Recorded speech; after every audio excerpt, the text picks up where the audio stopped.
इस समय मैं मौजूद हूँ NH 911 रोड के बिल्कुल समीप राजस्थान जॉब सर्विस। आपको मैं बता दूं, राजस्थान जॉब सर्विस का शुभारंभ हो चुका है और इस शुभारंभ को लेकर कार्यक्रम का आयोजन किया गया है। आपको बताएंगे, नाम से ही पता चलता है राजस्थान जॉब, आखिर ये किस प्रकार की सर्विस है, किस प्रकार से सर्विस दी जाती है और इसमें किस प्रकार के लोग इसमें शामिल हो सकते हैं और ये जो जॉब सर्विस है किस प्रकार से ये सेलेक्ट करती है उन तमाम नौजवानों का। मेरे साथ मौजूद है राजस्थान जॉब सर्विस के ऑनर राकेश कुमार जी। राकेश जी, सबसे पहले तो आपको मैं बहुत बहुत बधाई देना चाहूँगा। आपको भी बहुत बहुत बधाई भाई साहब। राकेश जी, आज राजस्थान जॉब सर्विस का शुभारंभ हुआ है, क्या कुछ मतलब इसका उद्देश्य रहा है, क्या कुछ इस जॉब को लेकर किस प्रकार की जानकारी, तमाम चीज़ें बताइए। राजस्थान जॉब सर्विस एक ऐसी जॉब सर्विस है जो बेरोजगारों को रोजगार मुहैया करवाती है, जिसमें बिल्कुल ईजी जॉब मिल जाती है, ज़्यादा भटकने की ज़रूरत नहीं पड़ती। हम प्राइवेट सेक्टरों के अंदर जॉब प्रोवाइड करवा के देते हैं। अच्छा, किस प्रकार से लोग आपसे मतलब क्या संपर्क कर सकते हैं, किस प्रकार की फॉर्मेलिटीज है? फॉर्मेलिटीज़ कोई ज़्यादा नहीं है। हम एक आधार कार्ड लेते हैं, एक फ़ोटो लेते हैं और एक ना फार्म भरना पड़ता है, एक जिसकी फॉर्म फीस भी रखी हुई है हमने 300 रुपये। फार्म भरने के बाद एक इंटरव्यू होता है और पुलिस वेरिफिकेशन होती है। यदि वो डॉक्यूमेंटों के अंदर पात्र पाया जाता है और जिस तरह की उसने जॉब चुनी है उसके अंदर इंटरव्यू के अंदर उसको जज किया जाता है। यदि वो बिल्कुल पात्र पाए जाते हैं तो उनको 100% जॉब प्रोवाइड करवा के दी जाती है। अच्छा राकेश कुमार जी, आप इस कंपनी के सर्विस के मालिक हो, तो कौन कौन से सेक्टर में जॉब दी जाती है, कौन कौन मतलब इसमें जो जॉब की रिक्वायरमेंट रहती है? प्राइवेट सेक्टर के अंदर school, college, warehouse, factory, agency, अलग अलग डिपार्टमेंट जितने भी प्राइवेट सेक्टर के हैं, हम हर जगह अपने एम्प्लॉइयों को जॉब प्रोवाइड करवा के देते हैं। जो जिन्होंने जैसा सेक्टर चुना होता है उसी सेक्टर के अंदर हम जॉब प्रोवाइड करवा के देते हैं। अच्छा राकेश जी, अगर जॉब की जहाँ बात आ रही है तो कौन सा कितना एरिया इसमें चुना गया है, क्योंकि कहाँ से कहाँ तक इसमें जो है वो जॉब मिल सकती है? अभी राजस्थान जॉब सर्विस अनूपगढ़ के अंदर ही कार्य कर रही है, अनूपगढ़ ज़िले के अंदर ही कार्य कर रही है ये। और अभी हमारा यही टारगेट है, भी हम अनूपगढ़ ज़िले के अंदर बेरोजगारी को ख़त्म करेंगे। अच्छा राकेश जी, सबसे बड़ी बात, बिल्कुल एक शानदार शुरुआत की है आपने, क्योंकि आज जो हमारा ये क्षेत्र है ये बेरोजगारी से जूझ रहा है और इस बेरोजगारी के चलते बहुत सी ऐसी कुरीतियों का हमें सामना करना पड़ता है, जिसके अंदर नशे जैसी जो चीज़ है वो सबसे ज़्यादा प्राथमिकता से हम लोगों के बीच में देख रहे हैं। तो मतलब इस जॉब का मुख्य उद्देश्य तो आपने बताया, कब से ये आपके माइंड में आया ये ख्याल कि इस प्रकार की जॉब हमें शुरू करनी चाहिए? मैंने देखा है अपने अनूपगढ़ ज़िले के अंदर भी नशा बहुत ज़्यादा बढ़ रहा है। उसको जो बेरोजगार लड़के लड़कियां हैं उनको उन नशे से भी दूर करने के लिए मैंने ये बेड़ा उठाया है, मेरी पूरी टीम ने।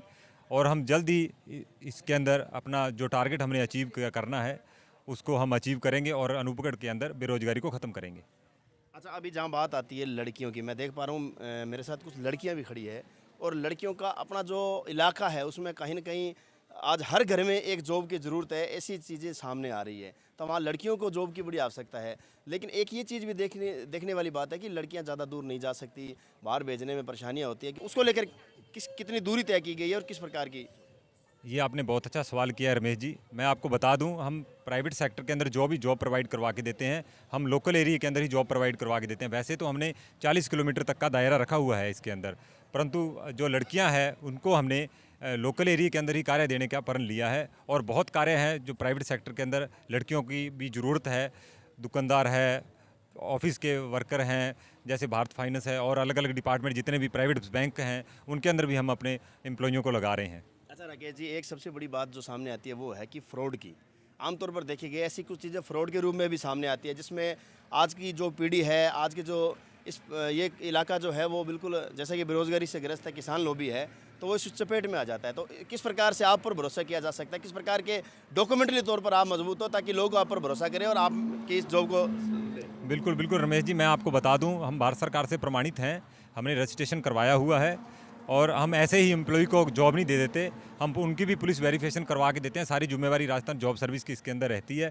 हम एक बार उनसे 300 रुपये लेते हैं, उसके बाद में उसका कोई भी चार्ज नहीं लेते और डायरेक्ट उनको जॉब प्रोवाइड करवा के देते हैं। इसके अंदर हमारा सैलरी के अंदर थोड़ा बहुत कमीशन रहता है, जो हम कार्य जैसे भी ढूंढ के लाते हैं उसके अंदर हमारा भी खर्चा रहता है, जिससे हमारा भी घर चल सके और उनका भी घर चल सके। अच्छा, इसकी कितने दिनों से शुरुआत हुई, अब तक कितने मतलब नौजवान साथियों को आप रोजगार दे चुके हैं और इसके साथ ही इसकी आयु सीमा क्या रहती है, कितनी उम्र का जो है इसमें व्यक्ति काम ले सकता है? नहीं रमेश जी, इसमें कोई भी आयु सीमा नहीं रखी हुई है हमने। हम तो हर बेरोजगार को रोजगार देना चाहते हैं। इसके अंदर आयु सीमा की कोई वो लिमिट नहीं है, ना ही कोई पढ़ाई की है। जिसको जैसा कार्य आता है उसको वैसा ही कार्य प्रोवाइड करवा के दिया जाता है प्राइवेट सेक्टर के अंदर। अच्छा, अब तक कितने लोगों को रोजगार मिल चुका है? रमेश जी, मैं बता दूं आपको, मैंने स्कूल के अंदर टीचरों को लोगों को लगाया हुआ है। लड़कियां भी कार्य कर रही हैं स्कूल के अंदर, जैसे एसएम स्कूल के अंदर हमारी टीचर्स कार्य कर रहे हैं, और संस्कृति स्कूल के अंदर हमारे टीचर्स कार्य कर रहे हैं, और सफाई कर्मचारी कार्य कर रहे हैं दोनों स्कूलों के अंदर। और मैं बता दूं आपको, फैक्ट्री गुलजारीलाल एंड सेंस पे हमारी लड़कियां लड़के कार्य कर रहे हैं, हेल्पर का कार्य कर रहे हैं, ऑफिस वर्क का कार्य कर रहे हैं, और भी हम प्राइवेट सेक्टर के अंदर काफ़ी लड़के लड़कियों को लगा चुके हैं अभी तक।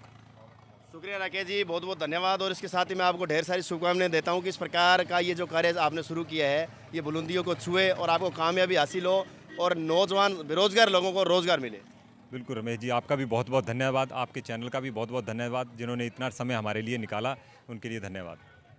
तो कह दिया है कि बेरोजगार की कोई उम्र नहीं होती, बेरोजगार कोई भी हो सकता है, कितनी भी उसकी उम्र हो सकती है, लेकिन मकसद राजस्थान जॉब सर्विस का रोजगार देना, चाहे उम्र कोई भी हो, कंडीशन कोई भी हो। कुछ लड़कियां यहाँ पर मौजूद है। अच्छा, क्या नाम है आपका? मनवीर। अच्छा, मनवीर है, आप इस सर्विस में काम करते हो या? हाँ जी, हमारे सराना में ये फॉर्म भरने आए थे, तब मैंने वहाँ फॉर्म फिल किया, फिर इन्होंने मेरे को इंटरव्यू के लिए बुलाया, फिर मैंने इंटरव्यू क्लियर किया, देन उसके बाद मुझे जॉब मिली यहाँ। अच्छा, यानी कि इस समय आपको राजस्थान जॉब सर्विस की तरफ से जॉब मिल चुकी है? हाँ जी, मुझे जॉब मिल चुकी है। अच्छा, किस प्रकार का उत्साह है, क्योंकि एक बेरोजगार के लिए जब रोजगार मिल जाता है तो खुशी का ठिकाना? बहुत अच्छा लग रहा है, बहुत अच्छी संस्था है, सब स्टाफ वगैरह भी सब बहुत अच्छे हैं। शुक्रिया। अच्छा, आप क्या नाम है आपका? जसप्रीत। अच्छा जसप्रीत, क्या एजुकेशन है आपकी? सर, मैं ग्रेजुएशन कंप्लीट हुई है अभी मेरी, तो अभी राजस्थान जॉब सर्विस में फील्ड ऑफिसर का काम करती हूँ। फील्ड ऑफिसर का। अच्छा जसप्रीत, नाम बताया आपने। जसप्रीत, आपको मेरे ख्याल से इस समय जॉब के साथ साथ स्टडी की ज़रूरत है, क्योंकि आने वाला भविष्य आपका उज्जवल है, तो इसको लेकर क्या कुछ कहना चाहोगे? सर, स्टडी भी मेरी चल रही है अभी, लेकिन उसके साथ ही ग्रेजुएशन है, तो ऐसा भी था कि काम करें कोई, तो राजस्थान जॉब सर्विस ने हमें काम उपलब्ध करवाया है। इसके साथ स्टडी भी चल रही है, लेकिन साथ साथ अपना काम भी चल रहा है। बहुत बढ़िया, क्योंकि रोज़गार, हमारी स्थितियाँ ऐसी है, हमारे परिवार इस प्रकार के हैं, सामान्य परिवार के लोग हैं हम, तो स्टडी के साथ रोज़गार का होना भी बहुत ज़रूरी है, क्योंकि परिवारों को चलाना भी आज उतना ही मुश्किल है जितना हमें स्टडी करना है। अच्छा, आपका क्या नाम है? सुखप्रीत कौर। अच्छा सुखप्रीत कौर, आप यहाँ मतलब एम्प्लॉय हो या क्या कुछ? जी, मुझे टीचर का काम दिलवाया जॉब सर्विस वालों ने, राजस्थान जॉब सर्विस वालों ने। अच्छा, कहाँ पढ़ाते हो आप? 3 STR। अच्छा, आपकी क्या क्वालिफिकेशन है? मैं BA फाइनल में हूँ, मेरी भी स्टडी चल रही है, और उसी के साथ काम की ज़रूरत थी, तो इनसे संपर्क किया, तो इन्होंने हमें काम दिलवाया। इंटरव्यू हुआ मेरा, वो इंटरव्यू क्लियर किया, और उसके बाद अभी मैं टीचर का काम कर रही तो हूँ। आप खुश हो फिर? जी सर, बहुत खुश हैं। शुक्रिया। तो देख सकते हैं, खुशी देखी जा सकती है, महसूस की जा सकती है, क्योंकि रोजगार मिलना अपने आप में एक बड़ी खुशी होती है। राजेश जी, क्या कुछ कहना चाहोगे? आज के कार्यक्रम में आप मुख्य तौर पर पहुंचे हो, राजस्थान जॉब सर्विस को आपने कितना समझा, क्या इनकी सोच है, कितनी इनमें पारदर्शिता है? अच्छी सोच है बच्चों की, ये लड़कों ने जो बीड़ा उठाया है बहुत अच्छा है, और मैं धन्यवाद करता हूँ इनकी पूरी टीम का, और आपका भी, और आपके चैनल का भी, और जो आए हुए अतिथियों का भी। और इन्होंने कई लड़के पहले लगवाए भी हैं, लड़कियाँ भी लगवाई हैं, और वो भी पहुँचे सभी। मैं बहुत बहुत शुक्रिया अदा करता हूँ उनका, अच्छा करे इनका। तो क्या लगता है ये इस इलाके को कितनी ज़रूरत है इस प्रकार की जॉब की, क्योंकि रोजगार को लेने के लिए आमतौर पर युवा जो लोग हैं वो दर दर भटकते हैं? बिल्कुल भटकते हैं रमेश जी, ये तो देखो आप भी, यहाँ पे जो पढ़े लिखे लड़के हैं बेरोजगार घूम रहे हैं। यहाँ पे अब जिला बना है, जिला बनने के बाद यहाँ पे बड़ी बड़ी फैक्ट्रियाँ लगेंगी, काम होंगे, रोजगार के लिए देखो लेबर की भी ज़रूरत है, वैसे भी ज़रूरत है, कंप्यूटर ऑपरेटर की भी ज़रूरत है। तो मैं बहुत बहुत धन्यवाद करता हूँ इनका, ये नशे को छोड़ के ये इस राह पे इसको चलाएंगे तो अच्छा ही है। शुक्रिया राजेश जी, बहुत बहुत धन्यवाद आपका। तो देख सकते हैं किस प्रकार से राजस्थान जॉब सर्विस का शुभारंभ किया गया है, और इस शुभारंभ के मौके पर इन्होंने एक कार्यक्रम का आयोजन किया गया। तमाम चीज़ें आपको बताने का प्रयास किया है कि राजस्थान जॉब सर्विस किस प्रकार से जॉब दिलवाता है, किस प्रकार से डॉक्यूमेंट रहते हैं, किस प्रकार की फॉर्मेलिटीज़ रहती है, और किस प्रकार की यहाँ पर डॉक्यूमेंटरी तौर पर ये कितने मौजूद है, तमाम चीज़ें आपको बताई है। तो नई मंडी गड़साना NH 911 के बिल्कुल सामने लेगा पंप के पास ये ऑफिस बना हुआ है, संपर्क करें और हमारे साथ जुड़े रहे। आपका बहुत बहुत धन्यवाद। वीडियो को ज़्यादा से ज़्यादा शेयर करें। मेरे शौकी साथी सुनील के साथ रमेश मेघवाल। कंपनी कितनी भी बड़ी हो और चाहे कितनी भी छोटी हो, उस कंपनी को मजबूत करती है उस कंपनी के ऑनर्स की फैमिली। और ये वो फैमिली है जो इसमें मेरे साथ खड़ी है। इस कंपनी की जो शुरुआत हुई है वो 4 लोगों से हुई है और उन चारों लोगों को आगे बढ़ाने में, उनको मजबूत करने में सबसे बड़ी भूमिका एक परिवार की होती है। तो मैडम, आज इस कंपनी के फर्स्ट ओनर की धर्मपत्नी होने के नाते आज आपने सीटिंग की है, क्या कुछ कहना चाहोगे, किस प्रकार का उत्साह है? सर, मैं ये कहना चाहूँगी कि इन्होंने गरीबों ने, बेरोजगारों ने रोज़गार कंपनी के लिए काम दिलवाया है। इनका बहुत बहुत धन्यवाद और इन कंपनी को भी बहुत बहुत धन्यवाद। सभी पार्टनरों को बहुत बहुत धन्यवाद। हमारे को इस कंपनी की बहुत ज़्यादा खुशी है। Thank you sir. अच्छा, आपके पतिदेव जो राकेश जी, आज उन्होंने इतने बड़ी मतलब राजस्थान जॉब सर्विस की शुरुआत की है, क्या इसको आने वाले समय में किस ऊंचाइयों पे देखना चाहते हो? हम सर इन कंपनी को आने वाले समय में बहुत सारी बड़ी कंपनी में ऊंचाई में देखने चाहते हैं। अच्छा, जब ये इस कंपनी को लेकर जब चर्चा होती थी घर में, परिवार में, जब इस प्रकार की डिस्कशन होती थी कि ये कंपनी इस प्रकार की तैयार करनी है, इस प्रकार की मतलब चीज़ें सामने आई, उस समय आप कितना सपोर्ट करती थी? क्या कुछ आप क्या गाइड करते थे? सर, मैं इनकी बहुत सपोर्ट की है, इसलिए मैं इनको जो कुछ कहते थे वो कहना मानती थी। और सर, मेरे को इतनी खुशी थी कि आज ये बेरोज़गार हुए, आज हमारी भी कंपनी इनके कामयाब हुई। अच्छा, अब अंतिम सवाल पूछूंगा, ज़्यादा समय आपसे नहीं लूँगा। एक महिला होने के नाते तमाम उन महिलाओं से, उन बेटियों से जो इस समय कहीं ना कहीं रोज़गार की तलाश में हैं, स्पेशली महिलाओं को क्या कुछ कहना चाहोगे? बस सर, मैं इनको यही कहना चाहूँगी कि आप ज़्यादा से ज़्यादा कंपनी में इसमें जुड़ें और काम पाएँ आके। शुक्रिया मैडम। तो देख सकते हैं राकेश कुमार जी जो इस कंपनी के फर्स्ट ओनर है, उनकी धर्मपत्नी सरोज देवी हमारे साथ मौजूद है। इन्होंने कहा है कि बहुत ही शानदार तरीके से इस कंपनी का शुभारंभ हुआ है और इन्होंने बेटियों से, महिलाओं से अपील की है कि अगर आप बेरोज़गार हो किसी भी फील्ड में तो यहाँ पर आएँ, रोज़गार पाएँ, लेकिन ईमानदारी से काम करें, तभी आप सफल हो पाएंगे। नया कार्य जो बच्चों को रोजगार देने का शुरू किया है, क्योंकि वर्तमान के अंदर बहुत बच्चे पढ़े लिखे हैं लेकिन रोजगार के साधन नहीं हैं। आपने बहुत अच्छा कार्य की जो शुरुआत की है, लेकिन मैं आपसे ये कहना चाहती हूँ कि आप कोई भी कार्य करें, उस कार्य के प्रति आपका समर्पण, आपकी ईमानदारी, आपका लगन होना चाहिए। मैंने राजीव मेरे से ये भैया मिले थे, इन्होंने पूछा था, मैंने पूरे उस चीज़ को पढ़ा भी था और इन बच्चों को मैंने गाइड भी किया था। लेकिन गाइड से पहले मैंने यही कहा था, किसी बच्ची और बच्चे को रखते हो तो सबसे पहले उसके माता पिता, उसके परिवार से आपको जानकारी लेनी चाहिए, उसका पूरा बायोडाटा आपके पास होना चाहिए। क्योंकि कई बार हम विश्वास में मात खाते हैं, जिस तरह की हम जॉब देते हैं तो कई बार इसका नुकसान भी बहुत बड़ा होता है। तो लेकिन कोई भी कार्य करो, उस कार्य की पूरी आपके पास जानकारी होनी चाहिए, आपके नियम और आपके सिद्धांत होने चाहिए, आपका छोटा सा एक संविधान होना चाहिए जिसके ऊपर आप कार्य करते हैं। कोई बच्चा या बच्ची आपने रखे हैं, वो उस शर्तों को पूरा नहीं करता, नियमों को पूरा नहीं करता, तो उसको हटाने की क्या प्रक्रिया है, उसको लगाने की क्या प्रक्रिया है। अगर वो कार्य करते वक्त कोई गलत कार्य करता है, वो उसकी शिकायत आती है, तो उसके ऊपर आपकी क्या प्रतिक्रिया रहती है, क्या कार्रवाई करते हो।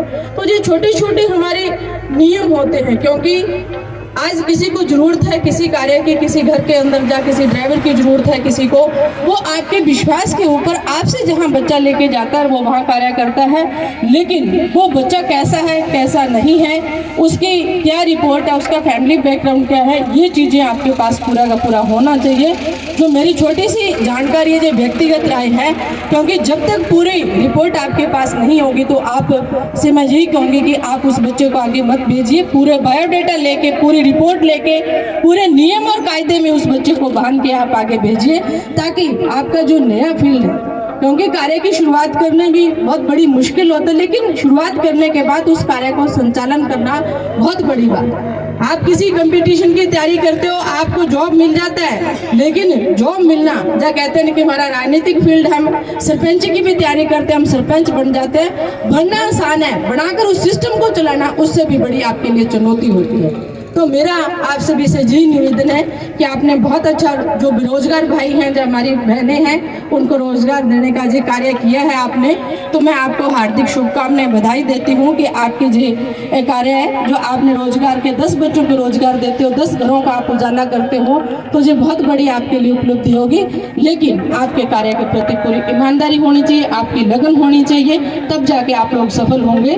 और मेरी हार्दिक शुभकामनाएं कि आप इस कार्य को आगे लेके जाएंगे। आप जिस कार्य के लिए आज जहाँ इकट्ठा हुए हैं इसके लिए आप आगे बढ़ें और हमारे एरिया का नाम रोशन करें। ईश्वर ने मौका दिया तो दोबारा आपसे मिलने के लिए मैं फिर आऊँगी।